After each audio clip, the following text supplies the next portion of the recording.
Hello, everyone, and welcome back to the new YouTube channel, Prince Dakota's Adventures, by author E.H. Allen.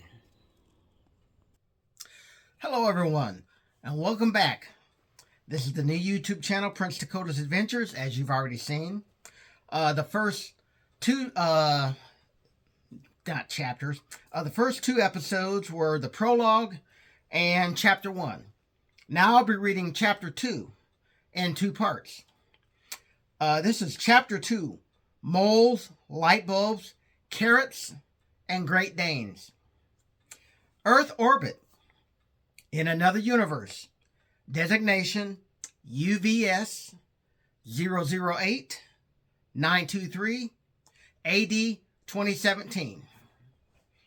Prince Dakota and a whole platoon of his mug soldiers, along with some military people from the United States, Russia, Great Britain, China, Germany, and France, along with Interpol, were assisting with the assault of the Oxians und Dakotans, or Vamp race, as Dickie called them for short.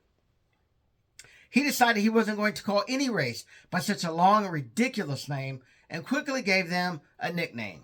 Everyone agreed, and was certain it would offend the Vamps, and secretly hoped it would, just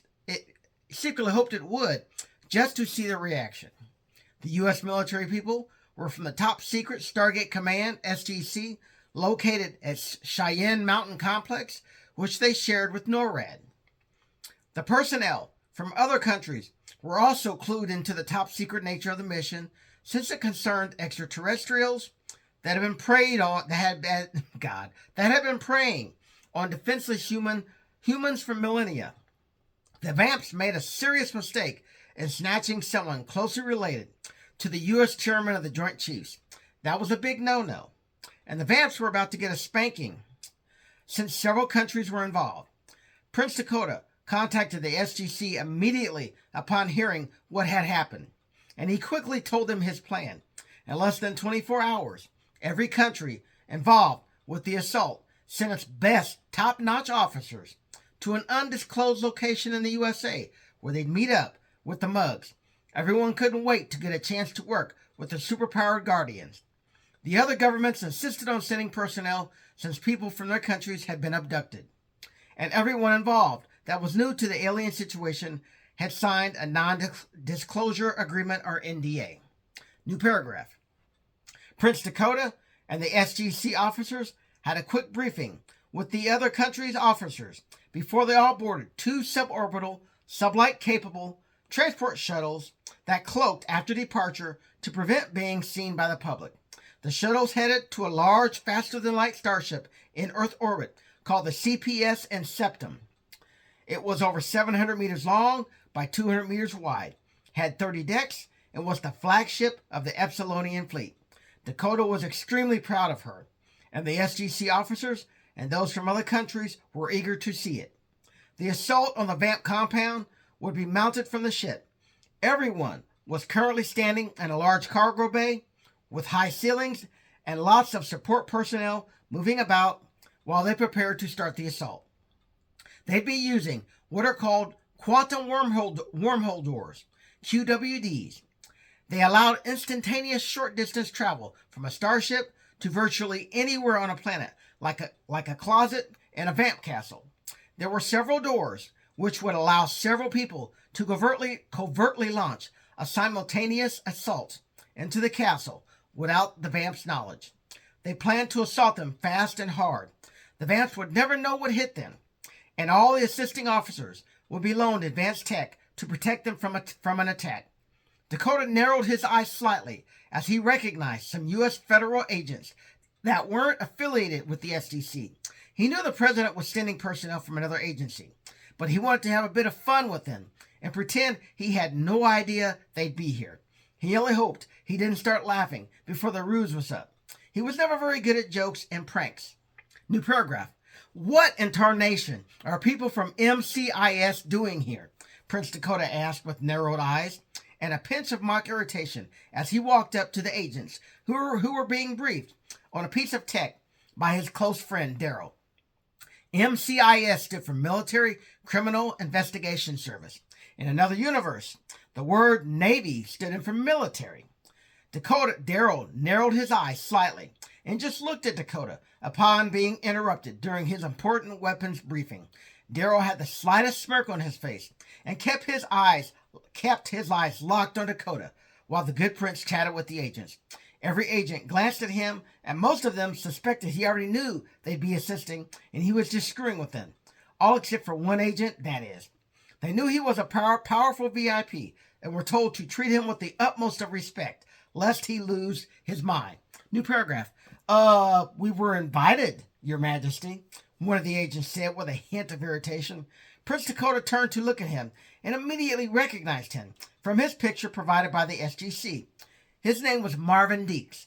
He was Caucasian, and everybody called him Marv. He had a 14-year-old counterpart from another universe that was a mug. In fact, every agent present, including the ones from other countries, had a counterpart from another universe that was a mug. Dakota couldn't wait to see the looks on their faces when they met the younger versions of themselves from other universes. Excuse me. Marvin's mug counterpart was named Mitchell, but everybody called him Mitch. Another mug was from a universe where Marvin's name was Marty. It was everything Dakota could do to keep from busting into hysterics at seeing the goofy blonde hair cut on Marvin's head. Every other agent present had a respectable haircut, and this agent was the only one who had a poor excuse for a beard and a shaggy shoulder-length haircut. The other agents struggled not to laugh at Marvin being grilled by a superhuman prince. Everyone, I'm going to take a quick break, then I will continue. Welcome back. New paragraph. Invited by whom? Prince Dakota asked, laying it on thick. He struggled to keep a smirk off his face. He knew if he glanced at Daryl, who was staring at him with a wry smirk, he'd start giggling. Marvin just looked like he was about to go into shock at being called out by the Grand Monarch of an advanced civilization. His mouth was slightly agape, and he looked like he was starting to sweat. Dakota had a deadpan look on his face, and he hoped it was menacing enough. Daryl taught him how to make people nervous with the intimidating look. New paragraph. But by you, sir, Agent Diggs stuttered with slightly wide eyes. Since Prince Dakota was a telepathic empath, he could sense the amusement in the minds of the other agents, and it was too much for him. He started giggling madly for several seconds before he got it together. Marvin realized immediately that he was the butt of a joke played on him by his peers when one of them stifled a giggle. I'm sorry, everyone. The jig is up. I'm horrible at playing jokes. Agent Deeks, I was told by General Carter that a joke was being played on you, and I warned her I might not last very long. But hearing you stutter was too much. Daryl is much better at playing pranks, Prince Dakota said with a half grin as he finally glanced at Daryl, whose smirk had widened slightly. Daryl knew if he stared at Dakota, he might be able to get him to lose his composure. But he'd been smart to avoid glancing at him. Daryl was also in on the joke and knew when Dakota was going to interrupt him. New paragraph. Wait a minute. Did you guys all know about this? Agent Deeks asked with an irritated look as he glanced at his colleagues, who were all smirking or grinning at him. Yeah, we knew. You once said you were too smart to be pranked. Hetty wanted to prove you wrong, and we agreed. Agent Sidney said. Hannah, a black man, said smoothly, with a devious half grin on his face, as though he'd enjoyed seeing Marvin get his ass ripped by an extraterrestrial superhuman teenage prince. Prince Dakota couldn't wait to tell Sidney what his mug counterpart's name was. He was certain everyone would think it was cooler than Sidney Hannah. New paragraph. Are you telling me Hetty was in on this? I didn't think she was the type of person who played pranks on people. She's usually so stiff and businesslike, Agent Deeks said. He jumped slightly when he heard Hetty, his general manager, speak behind him suddenly. In fact, his colleagues all snapped their heads when they heard Hetty's voice. They thought she was staying in Los Angeles to monitor the mission from there. They were wrong, and they were intrigued to notice that Prince Dakota wasn't startled when she spoke up. He obviously knew she was around and didn't say a word to them. Her full name was Henrietta, but you never called her by it unless you wanted to get an evil, glass-cutting stare that would burn right through your eyes and out the back of your cranium. Hetty was a short, slim woman, just under 5 feet tall, but she had an imposing nature that put big men with attitude in their place. Plus, she knew how to use a handgun well, which she had in her past as a secret government agent. New paragraph. I am, Mr. Deeks, and don't you forget it, Hetty said with a straight face as she casually walked up while she sharply pointed at him. Agent Deeks was in shock and was amazed how Hetty just showed up when you weren't expecting her. She had an agitated look on her face, but Prince Dakota knew better and sensed her amusement at the entire situation while pranking an arrogant agent. She'd be way better at pranking than he was. New paragraph. We thought you were going to monitor the mission from L.A., Agent Tucker McGee said. He was from the Washington, D.C. branch of the MCIS agency. His mug counterpart was named Theodore McGee, 15, and Theodore was ecstatic. A multiple universe counterpart of his was a government agent. The two couldn't wait to meet. Tucker's boss, Agent Gibbs, narrowed his eyes at one of his subordinates, talking with a hint of a condescending tone to the boss of another agency branch. McGee had a bad habit of unknowingly using stiff tones when he was suspicious of something. It came in handy when dealing with suspects of crimes, but not when a boss or an extraterrestrial monarch was present. Hetty just glared at McGee for a moment, which made him immediately realize his screw-up and how he addressed her presence. He seemed to swallow a moment while she gently ripped his ass. It was everything Agent Gibbs could do to keep from laughing at the slightly terrified look on McGee's face. Mr. McGee, I never said I was monitoring the mission from L.A. I only said I'd be monitoring. I just didn't say where. There's no way I was going to miss out on an invitation from an alien prince of a faster-than-light civilization and leader of a superpowered army to ride on a starship, Hetty said smoothly. As a small grin returned to her face, Agent McGee realized she was half screwing with him, but also wanted to let him know to watch his tone in the future. She had a gift of getting her point across with just a look and a few words. New paragraph. I agree wholeheartedly, Leonard Vance, a black man, said as he smirked. He didn't show it in his body language, but he too wasn't about to miss out on an adventure like this. And of course, since he was the agency director, he clearly understood keeping an extraterrestrial presence top secret. Since he was a government agency director and dealt with top secret issues on a regular basis, he wasn't required to sign another non-disclosure agreement, since he had already done something similar when he became director. Hetty was the same. Director Vance jumped at the chance when the SDC invited him to monitor the mission from the inception. New paragraph. Another black woman present, Dr. Lorraine Wade, was looking at Prince Dakota with extreme pride. It was as if she was ecstatic that a black human teenager was chosen to lead a superpowered army of kids and young adults.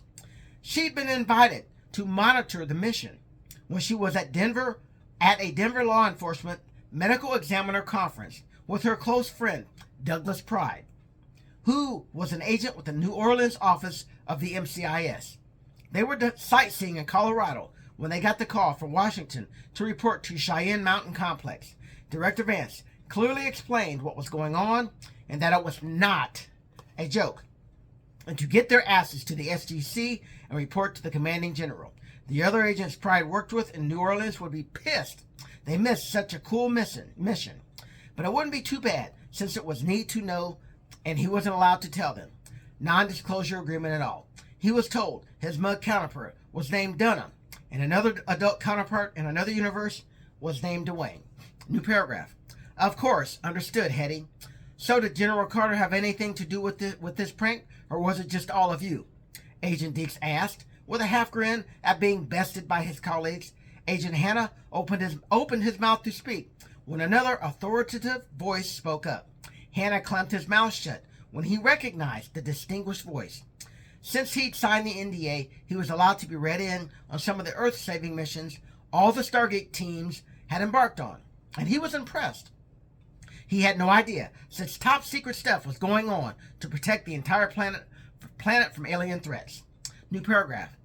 I did, actually, Mr. Deeks.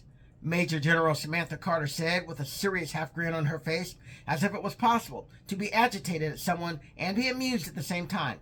But she pulled it off, along with all her other genius attributes. She was in her full-duty uniform, with her hair let down for good measure. She usually had it up in a tight bun, but since she was a guest on the flagship of Prince Dakota's civilization, she decided to relax a little. New paragraph. Oh, of course, ma'am. I meant no disrespect, but I was under the impression you weren't the pranking type. Agent Deeks said as he seemed to relax a little. He understood that everyone was trying to remain calm and have a little fun at his expense. Mr. Deeks, never assume someone won't prank you. I'm extremely gifted at understanding and reverse engineering advanced alien technology. Playing a prank on someone is easy pickings for me. General Carter said as she nodded a silent greeting at Prince Dakota. He nodded back and gave her a half grin. He and his mugs had saved SG-1 numerous times while they were on missions in other star systems. They were eternally grateful. Everyone, I'm going to take a quick break, and then I will continue with the second half of Chapter 2. Thank you, and I'll see you soon.